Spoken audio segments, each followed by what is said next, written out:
Hello, lovely writers, and welcome to this week's Writerly Wednesday. Today we're going to do another throwback to one of the most popular videos on this channel, and that is, as per the title, how to get your query letter noticed for the right reasons. We want you to get that next yes along your publishing path.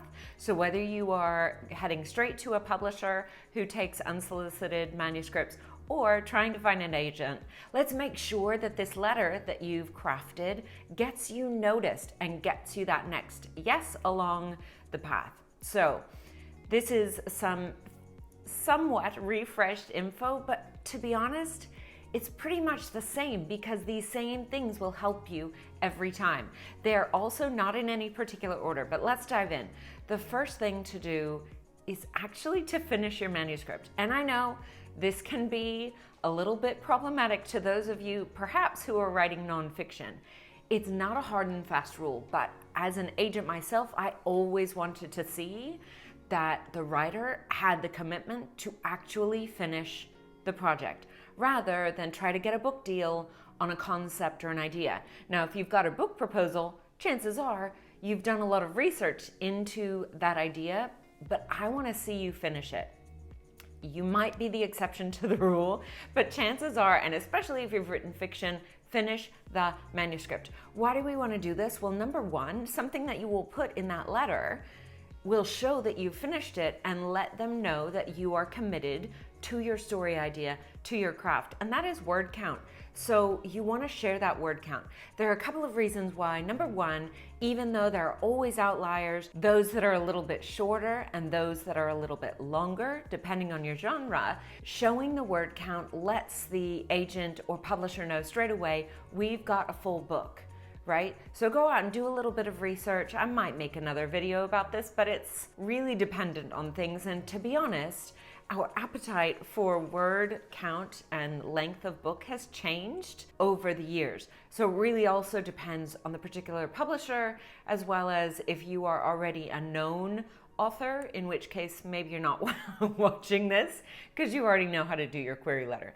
But I want you to show that you have commitment by finishing your manuscript and including the word count and the genre. We want to know what you've written. We also want to know, is it genre bending? Most manuscripts are. However, this can either be attractive to a publisher if they know exactly where they'll sell that book, or it will rule you out. And by the way, ruling you out of a particular publisher isn't a bad thing.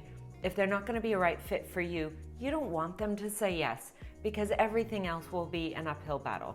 So that was number one. Number two, I want you to keep the query letter within the expectations that the agent or publisher have set. I've said this before, do your research, go on their website, find out what they're looking for. They may simply say we want a query letter, no more than one page, which could be anywhere between sort of 300 and 500 words. They want something short and sharp and direct. You stick to that. Nothing longer. You could probably go a little bit shorter, but then you might be skipping out on some info that they need to know. But look at what they've said they want and deliver that. It surprises me over and over again how people think, yes, but, and put something else in. Don't. Please don't. Please listen to what they say they want and deliver that only. So third, I want you to show that you've done your research and personalize the letter, even just a little bit when possible. Meaning, if you met this agent or publisher at a writers' festival, you can put that in. Maybe they gave you their card. Maybe you were a part of a quick pitch session, and that's how they said, hey, give me your follow-up details. Do that. If you haven't met them in person, like I've said in previous videos, go online and do a little bit of stalking of their Twitter feed if they've got it, of their website. Have they been interviewed? What are their likes, dislikes? Were they themselves or their publishing house or their agency recently, have they received an award of some kind?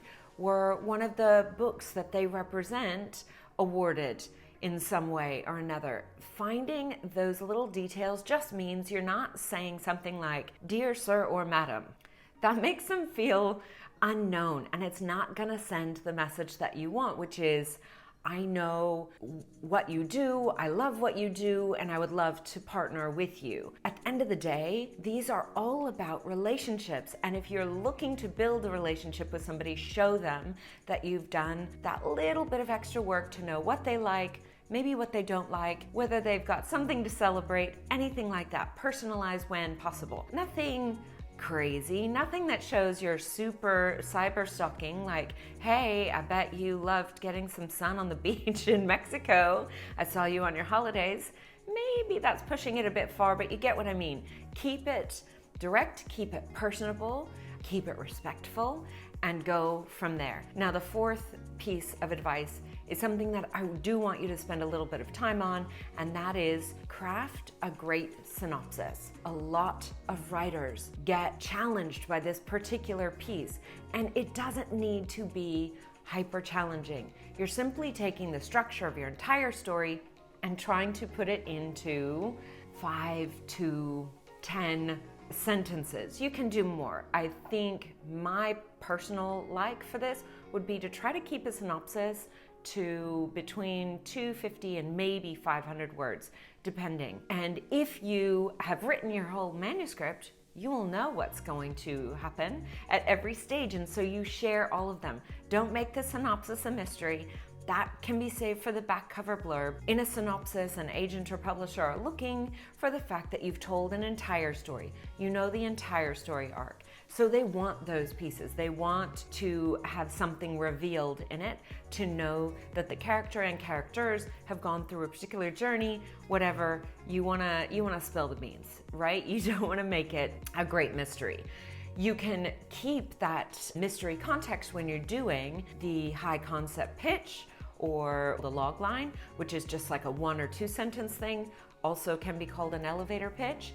A high concept pitch might be something where you pull in comps in the market, like this is Gone Girl meets Sorrow and Bliss. I'm obviously just pulling random titles from my head, but if you get what I mean, what is great about a high level pitch is that it immediately helps an agent and or publisher identify, number one, whether this is a manuscript that's going to hit their personal likes or dislikes, and number two, that there are already other titles out there that are successful, that they know this is likely to sell if you've delivered.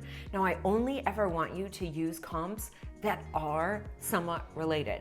If your book has no themes or aspects that are anything like the voice or the themes or the genre of Gone Girl and or Sorrow and Bliss, you don't use those. You use titles that are actually relevant, but they can be a really quick way to give the agent or publisher a snapshot of what your book is like and to give them a bit of a feel, and to be honest, to pique their interest and whet their appetite a little bit to read your full, which is the goal, right? So we want to be authentic and we want it to be somewhat titillating, right? So again, you want to find that balance, but if you can do that, this is really going to be the thing that has them saying, yes, I'd like to read the full. Now, the last piece of advice is the bio. I want you to talk about who you are and why you are the one to write this book. This can be very short. What do we not need in a bio? Unless you are, say, 25 and under, or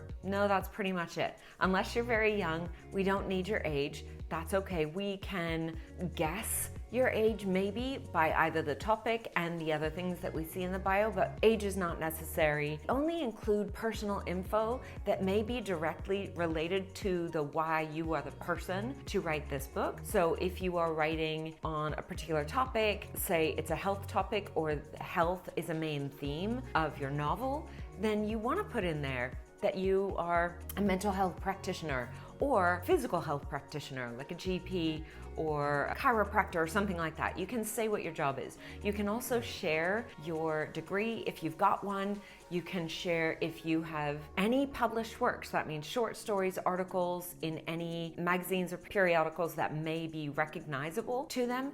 You don't have to pad it. It doesn't need to be very long. I don't want you, again, to make things up that are out of integrity, but you can keep it short and sharp.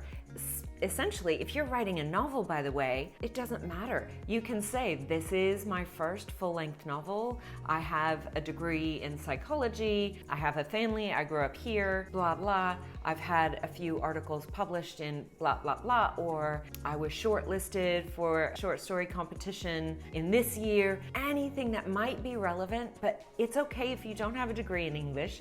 It's perfectly fine if you don't have a long laundry list of accomplishments in writing. This is just to give a snapshot who you are and why you're the person to have written it. And again, refine it, but it's okay for a bio to just be a couple of sentences. That's totally fine, especially if this is your first full-length novel. That's okay. Sometimes I've found as an agent that people put in extra things. They feel compelled. This isn't your CV. It's not everything, or resume, depending on where you are in the world. But this is all just about who are you? Why are you the person to write this? And it may be something as simple as, I've always loved these types of books and I wanted to write my own. Again, we want to keep it professional and respectful and a little bit personable. That's it. That's all I want you to keep in there. Finish your manuscript so that you've got the word count and the genre. 2, actually read the instructions on the agent or publisher's website about what they want in this query letter. 3, you're already showing that other by doing your research and trying to personalize it where you can, using somebody's name, especially these days too, if you can see what pronouns they use. Do they use she, her, he, him, they, their? Be respectful and show that you've done a little bit of research. 4, you want to have a great synopsis. Give yourself that high concept pitch and show that there are comps out in the market. And then finally, as I said, a short and sweet, beautiful bio and why you're the person to write the book that you've done. That's it. That's what I want to see in a beautiful query letter. Now, I'd love to hear from you. How have you gone on sending out query letters in the past? Do you feel like you're getting the response that you wanted, or maybe not so much? It's not likely that you're getting feedback on this, so I would love to just hear some of your stories. As always, you can pop those in the comments. You can send me an email as well, anjanette@storyaslife.com. I would love to hear any questions you've got about things that I can help you with on next week's and in future episodes of Writerly Wednesday. Until then, if this video is helpful, please hit that like button. You can also hit subscribe and ring that bell so that you can get notified every time I upload new videos like this. Until then, I hope you have a beautiful writerly week, and I'll see you next time. Bye, writers.